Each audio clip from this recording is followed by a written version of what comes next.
शासन प्रभावक शतक सिंह, शतक वीर, सुविशाल गच्छाधिपति पूज्यपाद आचार्य देवेश श्री दौलत सागर सुरीश्वर जी महाराजा के जन्म शताब्दी महोत्सव के उपलक्ष्य में श्रवण कीजिए विराग क्रांति वाणी का हृदय भेदी धारदार प्रवचन। जिन शासन जिंदाबाद। क्रांतिकारी प्रवचनकार श्री शत्रुंजय महातीर्थ सेवक, कत्ल खानों के जाहिर विरोधक, लाखों पशुओं के रक्षक, मिशन हिंसा मुक्त पालिताना के मार्गदर्शक, श्वेतांबर मूर्ति पूजक तपोगच्छीय सुविशाल सागर समुदाय के गौरव, पूज्य पन्यास प्रवर श्री विराग सागर जी महाराज। जय गिरिराज जय आदिनाथ। मुझे एक भक्त ने सवाल पूछा, गुरुदेव आप इतना चिल्ला चिल्ला कर, आप इतना गला फाड़ कर लोगों को जगाने की बात करते हैं, प्रेरणा देते हैं, क्या आपको लगता है कि कोई आपकी बात सुनकर कोई जगेगा? हाँ, मैं आशावादी हूं, मैं कभी नेगेटिव सोचता ही नहीं हूं। हमेशा मुझे मेरे गुरुदेव ने और मेरे माताजी महाराज साहब जी ने हमेशा मुझे पॉजिटिव थिंकिंग करने के लिए कहा है। लहरों से डरकर नैया पार नहीं होती और हिम्मत करने वाले की कभी हार नहीं होती। कुछ किए बिना कभी जयकार नहीं होती और हिम्मत करने वाले की कभी हार नहीं होती। कोशिश करना और करते रहना, यह हमारा काम है और करते रहेंगे। आज जिस तरह से आप लाखों की संख्या में हमें सुन रहे हैं, मैं कहता हूं मुझे लाखों में से सिर्फ 1000 नहीं, 100 नहीं, अरे एक भी अगर अर्जुन मिल जाए ना तो भी मेरा तो काम हो जाएगा। जिस तरह से श्री कृष्ण को अर्जुन की जरूरत थी, जिस तरह से आचार्य हेमचंद्राचार्य महाराज को एक कुमार पाल की जरूरत थी, जिस तरह से बप्पा भट्टासुरी महाराज को एक आम राजा की जरूरत थी, विजय आचार्य भगवान धर्मगोस्वामी महाराज को जिस तरह से वो वस्तुपाल तेजपाल की आवश्यकता थी, जिस तरह से संत रामदास जी को एक शिवाजी की आवश्यकता थी, मैं भी उसी आशा के अंदर, जैसे चाणक्य को चंद्रगुप्त की आवश्यकता थी, मैं भी एक चंद्रगुप्त को ढूंढ रहा हूं, मैं भी एक अर्जुन की शोध में हूं, मैं भी एक ऐसे कुमार पाल की शोध में हूं, मैं भी ऐसे वस्तुपाल तेजपाल की शोध में हूं। आएगा, जरूर आएगा कि एक दिन मुझे भी कोई शिवाजी मिलेगा, मुझे भी एक राणा प्रताप मिलेगा, मुझे भी एक अर्जुन जरूर मुझे मिलेगा। मैं उसी महापुरुष की शोध में निकला हूं और मुझे पूरा यकीन है, मुझे आशा है कि नहीं आएगा, भगवान एक ना एक दिन जरूर मेरे तक इस व्यक्ति को पहुंचाएगा जो तन मन धन सब कुछ इस जिन शासन के लिए कुर्बान कर देगा। वो परिवार मुझे अवश्य मिलेगा जो सब कुछ न्योछावर कर देगा इस जिन शासन मैया के लिए, इस भारत मैया के लिए। क्योंकि मेरी जो सोच है और मेरी जो कामना है, भावना है, आशा है, अपेक्षा है, आकांक्षा है, कोई गलत तो है ही नहीं। मुझे अपने लिए कुछ नहीं चाहिए, मुझे अपना कोई भक्त नहीं बनाना, मुझे कोई मेरा तीर्थ बनाना है, ना मेरा कोई प्रोजेक्ट है, ना मुझे मेरा नाम चाहिए, ना मुझे कुछ मेरी कामना है। मुझे सिर्फ और सिर्फ इस जिन शासन के लिए आखिरी दम तक मुझे लड़ना है, इस जिन शासन की सेवा के लिए, रक्षा के लिए। मेरे इस खून के पूरे शरीर में से, हर खून के एक एक बूंद में से मैं वापिस एक नई फौज खड़ा करना चाहता हूं कि मेरे मरने के बाद भी ये मिशन चालू रहे। जिस तरह से हमारे महापुरुषों ने इस जिन शासन को हमारे तक पहुंचाया है, तो उसको आगे बढ़ाने की जिम्मेदारी अब मेरी है और मेरे बाद मेरे शिष्य की होगी, मेरे भक्तों की होगी, उनके बाद उनके शिष्य की, उनके भक्तों की, उनके बेटों की होगी। ये सिलसिला अखंड रूप से चलना चाहिए 21,000 साल तक। और उसमें आज भगवान ने मुझे और आपको निमित्त बनाया है। हम किस लिए हम अपने आप को कमजोर साबित करें, किस लिए हम नेगेटिव सोचे, किस लिए, क्यों? वो एक कहावत मैंने भरूच से जब हम विहार कर रहे थे और वहां पर एक रोड के ऊपर कोई गुरु भगवान अभी पीछे से आने बाकी थे, उनका इंतजार करते करते हम खड़े थे। वहां पर दीवालों के ऊपर, भरूच में जैसे हमने एंट्री की और वहां पर दीवालों के ऊपर अच्छे अच्छे स्लोगन्स लिखे हुए थे। उसमें एक स्लोगन मुझे बड़ा प्यारा लगा। वो स्लोगन आज भी मुझे याद है। उसमें लिखा हुआ था कि तारी हाक सुनी ने कोई न आवे रे, तो तू एकलो जाने रे।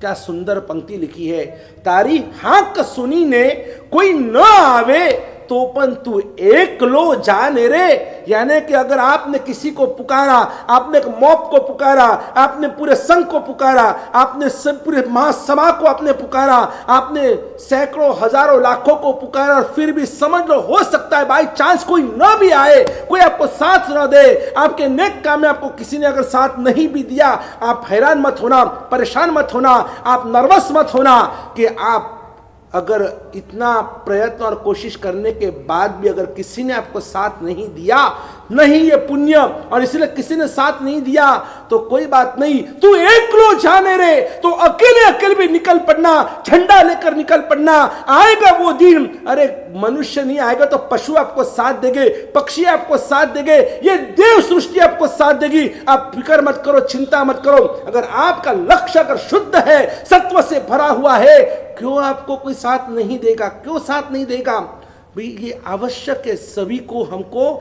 ऐसा योद्धा बनना है। हम सहस्त्र योद्धा, लक्ष्य योद्धा क्यों नहीं बन सकते हम लोग?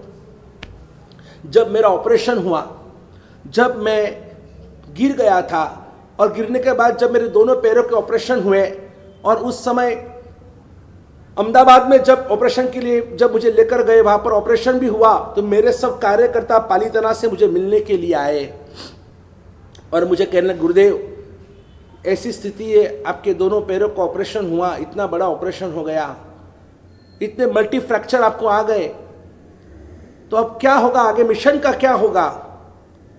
मैंने उन मेरे कार्यकर्ता को इतना ही कहा कि देखो ठीक है, जो भी मेरे कुछ कर्म हो गए जिसकी वजह से मैं गिर गया, मेरे प्रमाद से ही मैं गिरा हूं, लेकिन आप डरते क्यों हो? अरे ठीक है ना, मेरे दोनों पैरों में ऑपरेशन हुआ है ना, बाकी तो ऊपर का पूरा शरीर भगवान ने सब साबुत रखा हुआ है। हम तो योद्धा है, योद्धा। और योद्धा तो जब युद्ध भूमि के अंदर युद्ध करता है, और युद्ध करते करते करते अगर उसका एक पैर कट जाए तो वो दूसरे पैर से भी लड़ते रहता है। उसके दोनों पैर कट जाए, दो हाथ से लड़ता है। उसका एक हाथ कट जाए वो दूसरे हाथ से लड़ेगा, दोनों हाथ कट जाए वो अपने सिर से लड़ेगा, उसका सिर भी कट जाए ना वो अपनी छाती से लड़ता है। लेकिन आखिरी दम तक वो कभी भी हार नहीं स्वीकारता है। वो लड़ता रहता है, लड़ता रहता है, लड़ता रहता है, और अपने देश के लिए, अपने वतन के लिए, अपने राष्ट्र के लिए, अपने स्वामी के लिए वो योद्धा अपना सिर कटा सकता है, लेकिन वो कभी युद्ध से हार नहीं स्वीकारता, वो युद्ध छोड़कर कभी भागता नहीं है। वैसे हम भी ऐसे ही हमारे महापुरुषों, जिन महापुरुषों ने जिन शासन के लिए अपना बलिदान दिया है, अपना सब कुछ न्यौछावर किया है, हम उसी तो महापुरुषों के संतान हैं। हम क्यों डरे, हम क्यों पीछे हट करे, हम क्यों भागे? हम भागेड़ू नहीं है, नहीं, हम कभी भी ऐसे कायर नहीं हैं। हम भी अपने शासन के लिए सब कुछ करने को तैयार हैं। ये दृढ़ मान्यता हमारे में अभिनय एकदम ठोस हमारे दिलो दिमाग के अंदर ठूस कर हमको भावना को कूट कर भरना है कि नहीं, मेरा शासन मेरा है, शासन की जिम्मेदारी मेरी है। शासन में जो भी आता है, चाहे फिर वो तीर्थ हो, मंदिर हो, जिन आगम हो, साधु साध्वी जी हो, चाहे हमारे श्रावक श्राविका हो, हमारा भविष्य, हमारे बच्चे हो, हमारे संस्कार हो, हमारी परंपरा हो, हमारा स्थापत्य हो, हमारी जो भी कुछ ये कलाएं हैं, जो भी कुछ है, इन सभी की रक्षा ऑल ओवर सब मिलकर बनता है ये शासन। और ऐसे हमारे जिन शासन के लिए मैं भी एक योद्धा बनूंगा, योद्धा। सभी को संकल्प लेना है, चाहे फिर वो छोटा हो, बड़ा हो, स्त्री हो, पुरुष हो, चाहे फिर वो महाराष्ट्र में रहता हो, यूपी में रहता हो, एमपी में रहता हो, चेन्नई में रहता हो, बैंगलोर में रहता हो, आप कहीं पर से भी मुझे सुन रहे हो, आपको एक योद्धा बनने के लिए संकल्पबद्ध बनना है। चाहे आप कितने भी बुढ़े क्यों ना हो। महाभारत का युद्ध देखा आपने, सुना है? महाभारत के युद्ध के अंदर वो 16 साल का अभिमन्यु था, 60 साल के अर्जुन थे, 120 साल के भीष्म पितामह थे, और सभी को महाभारत में जवान कहा है। जवान, ये सभी जवान थे।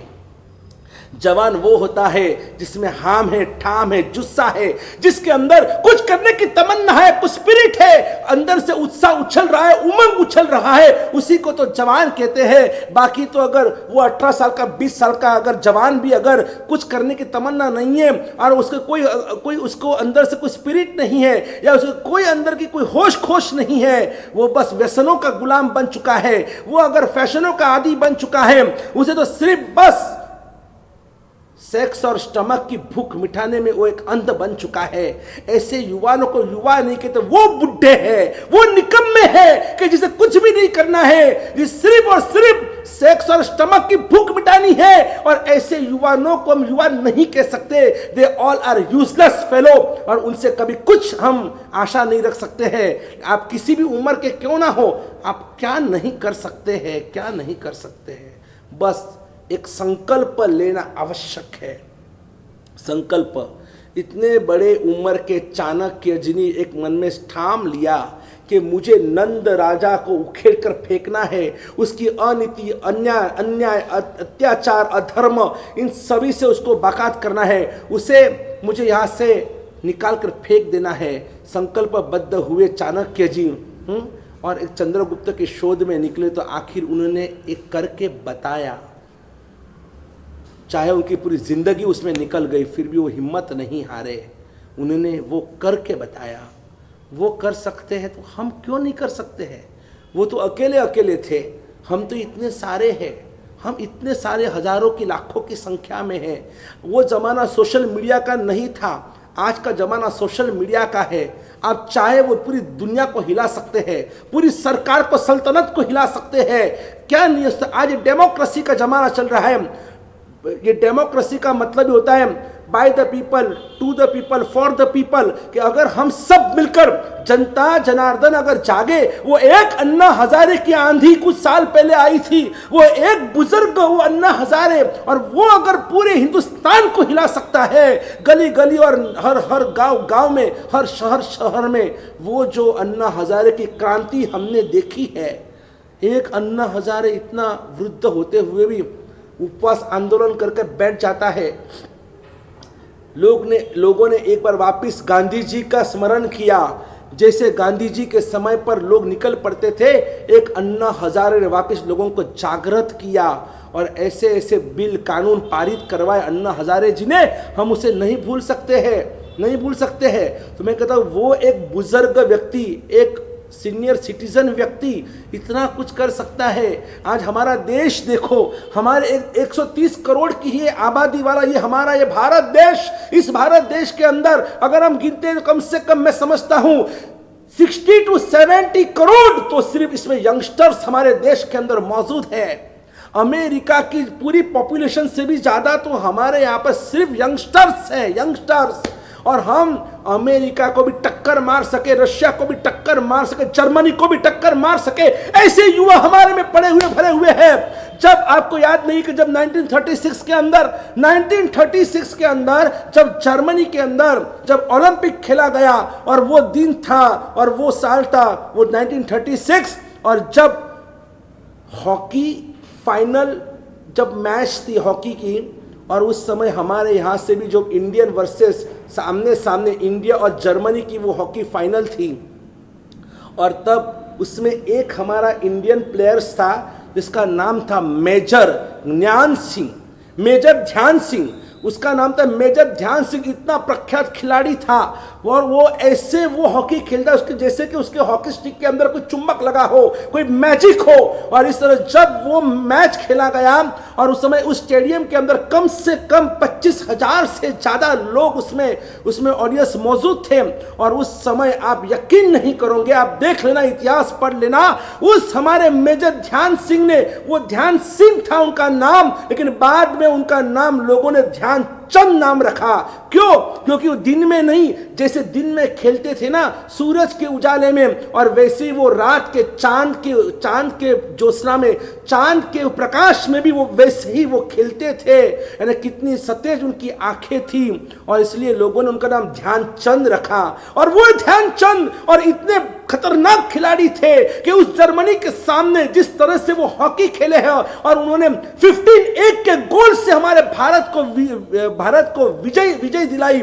और उस समय वो हिटलर, तानाशाही हिटलर खुद उस मैच को देखने के लिए वहां पर हाजिर था और वो हिटलर भी चौंक गया कि कैसे हो सकता है 15 गोल भारत के और 1 गोल सिर्फ जर्मनी का, यानी कि ये बॉल उस हॉकी स्टिक से हट नहीं रहा है। लगता है नक्की इस हॉकी स्टिक के अंदर कोई मैजिक है, इसमें कोई मैग्नेटिक है।